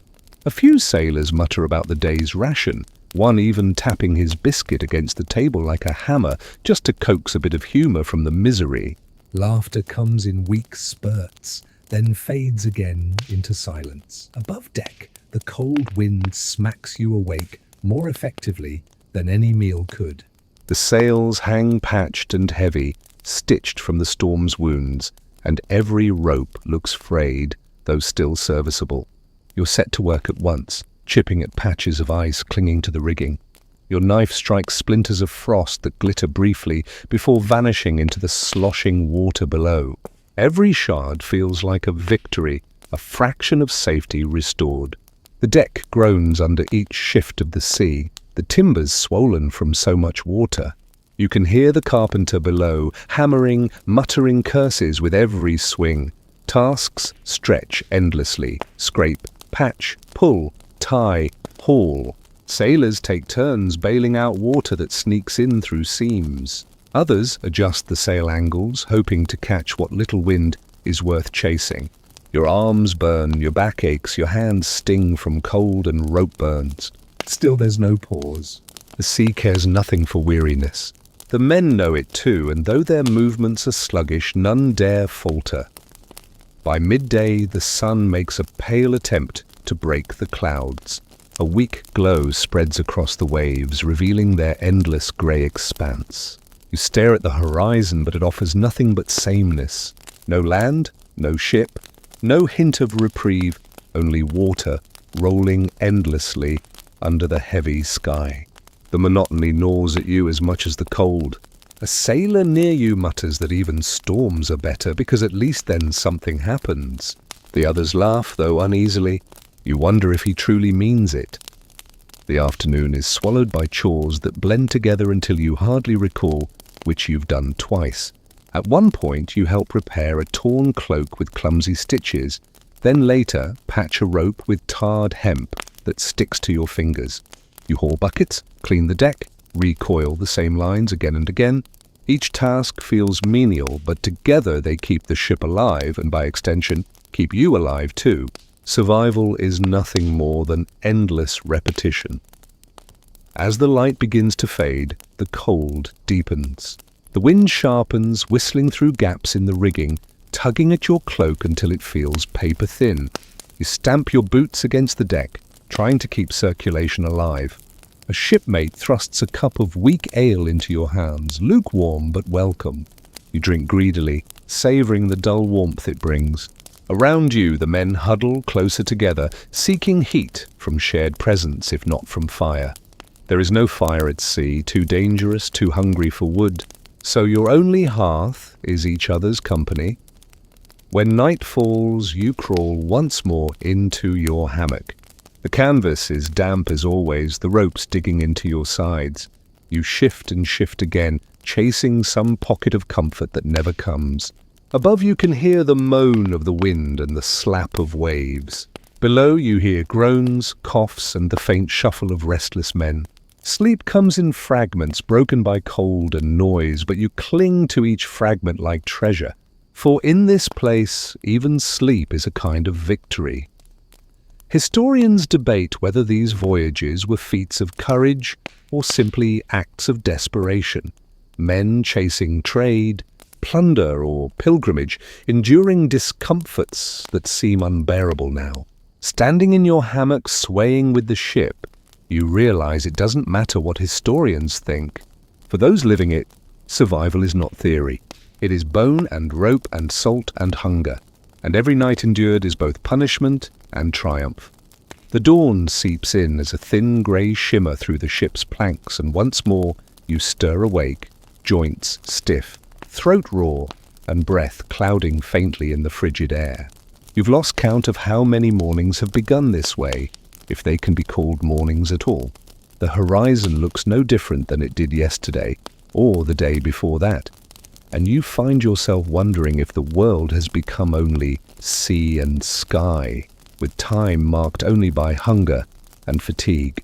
You blink against the dim light, shift in the hammock that creaks beneath your weight, and force yourself upright.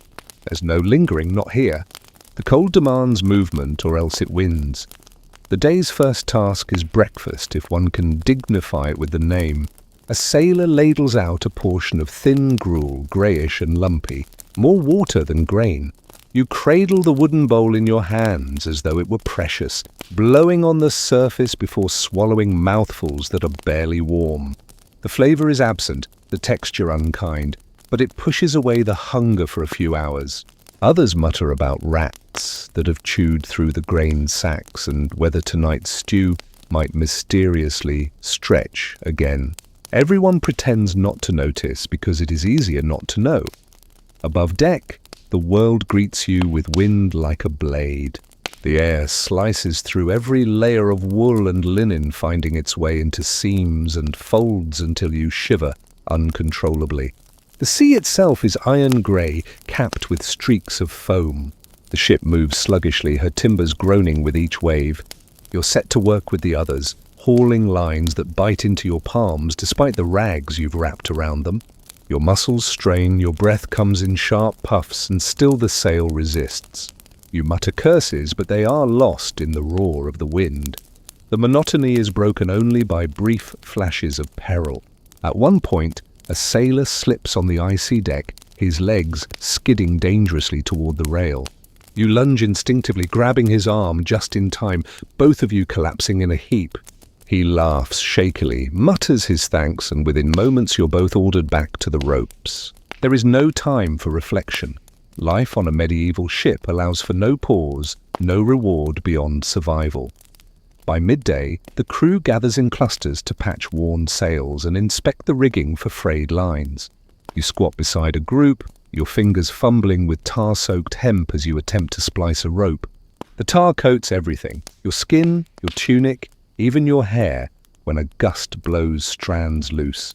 The smell clings to you, thick and smoky, so strong you'll carry it into your hammock tonight. A sailor beside you mutters a superstition about spilled tar being unlucky, a bad omen for voyages. Another scoffs, insisting it's simply messy.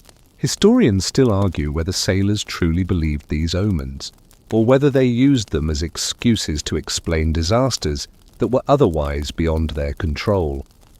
Afternoon slides into evening as the tasks blur. You've bailed water from the bilge, carried buckets until your shoulders ache, and scrubbed the deck with freezing seawater that numbs your hands. The repetition is exhausting yet strangely hypnotic, each action blending into the next until the hours vanish. At some point, the cook passes out another meal, boiled peas this time, soft and mushy, with a salty tang that sticks to your tongue. You eat greedily, though you wonder how much longer the supplies will last. A ship this far out, in the middle of winter, is always one spoiled barrel away from hunger. As the sky darkens, the cold deepens once more. Your breath rises in misty clouds, and the deck creaks ominously, as though protesting the strain. You notice frost forming along the edges of the rigging, sparkling faintly in the moonlight. It looks beautiful, almost delicate, until you remember it's a hazard that adds weight to lines already overburdened. You hack at the frost with a knife, muttering, your fingers too stiff to move quickly. When at last you crawl back below deck, the air feels no warmer. The men are sprawled in hammocks, bundled in whatever scraps of cloth they can claim. You wedge yourself into yours, rocking with the motion of the ship, and close your eyes. Around you, the chorus of snores, coughs, and whispered prayers rises and falls. The timbers creak overhead, the sea slaps at the hull, and your mind drifts between waking and sleeping. Here, on this endless winter voyage, every night is both enemy and ally. You hate the cold, the discomfort, the hunger, but you also welcome the brief escape of sleep, however shallow. Historians debate whether medieval sailors were hardened beyond imagination, or whether they simply lived too hard to consider any alternative. Perhaps they accepted this life not because they were braver, but because the sea offered opportunities the land could not. You, however, find no philosophy in the swaying hammock, only the sharp ache of cold and the shallow blessing of rest. The final stretch of the voyage presses down on you with the weight of exhaustion you didn't know a body could endure. Your limbs are sluggish, your thoughts fogged, and your patience worn thin by the relentless sameness of it all. The sea stretches endlessly in every direction, a vast slate-grey mirror beneath a pale winter sky. The cold gnaws not only at your skin but deeper, into your very bones, leaving you to wonder whether warmth is only a memory. You rise from your hammock with a groan, boots stiff from dampness, cloak heavy with frost that has crept in through every crack in the ship's hull. The boards beneath your feet are slick with condensation, and you stumble as you push your way topside. Above deck, the scene is familiar, yet still harsh. The sails creak and groan against the masts, patched so many times they resemble quilts rather than proper canvas. Ice clings stubbornly to the ropes, glittering faintly in the thin light. Your breath escapes in small clouds, quickly stolen by the wind. The crew moves slowly, each man wrapped in layers of wool and leather, faces pinched, fingers raw. There is little conversation now.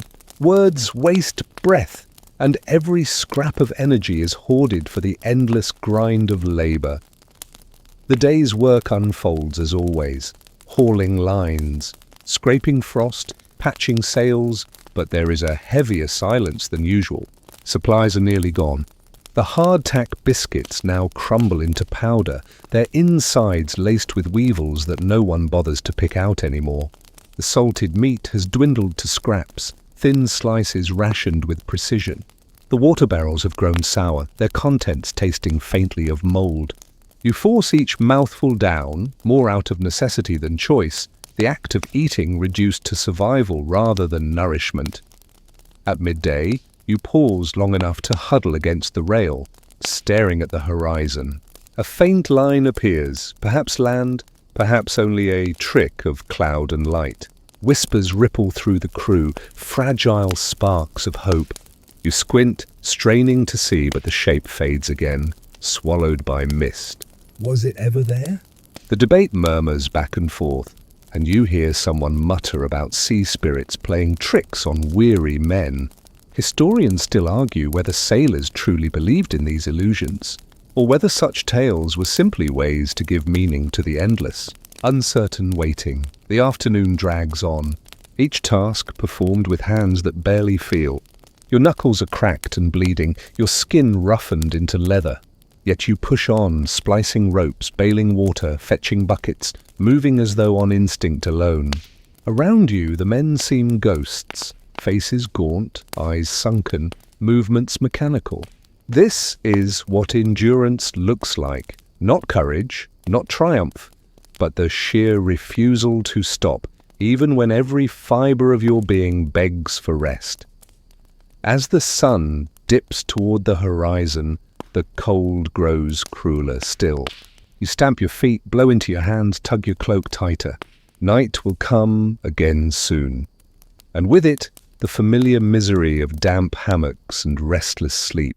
You dread it, yet you crave it, because only in sleep can you escape, even briefly, the ceaseless bite of winter. You finish your duties, hands trembling, and retreat below deck. The air is thick, heavy with the mingled scents of damp wood, sweat, and the faint tang of mold. You climb into your hammock, shifting until the canvas cradles you, though never comfortably. Around you, the chorus of exhausted men rises once more, snores, coughs, whispered prayers, and the occasional muffled curse. You close your eyes and let the motion of the ship lull you, imagining just for a moment that you are swaying in a cradle instead of this damp cocoon. Sleep creeps in slowly, fitful and fragile, but you clutch at it as though it were treasure, and here, as the voyage stretches into its final days, you realize that survival on a medieval ship in brutal winter is not about heroism or grandeur. It is about endurance, about stubbornly greeting each morning no matter how cold, about chewing each stale crust no matter how tasteless, about climbing into a hammock each night no matter how damp. You survive because there is no other choice. And in that quiet, grim persistence lies the true story of life at sea. And now, with the ship swaying gently beneath you, let the rhythm of the sea soften into something quieter, calmer. The sails no longer strain in your ears.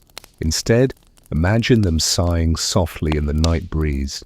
The creak of the timbers becomes a lullaby, steady and familiar, rocking you back into a slower, easier breath. The icy air that once bit at your cheeks now cools into something soothing, like the whisper of winter outside a warm home. Your body relaxes, sinking deeper into the hammock or perhaps into your own bed, where the sheets cradle you more kindly than rough canvas ever could. Every ache, every shiver, every sharp edge of discomfort begins to blur at the edges, melting into drowsy calm. The sounds of men shifting and murmuring fade, until all you hear is the hush of waves, gentle and unhurried, carrying you further from thought and closer to rest. Let your imagination drift just as the ship drifts, carried effortlessly across a sea that no longer feels hostile, but infinite and embracing. The stars above are soft lanterns, and the horizon no longer presses on you with weight, but stretches out like a gentle invitation. The journey is no longer about hardship, it is about surrendering to the rhythm, allowing yourself to be rocked into stillness. Your breath slows, your eyes grow heavier. The cold and the hunger and the noise have all fallen away, leaving only this moment of quiet. You are safe now, safe to let go of the day's weight, safe to drift into sleep. So rest, traveler. Rest, sailor. Rest, listener. The sea will keep rocking you gently until morning comes.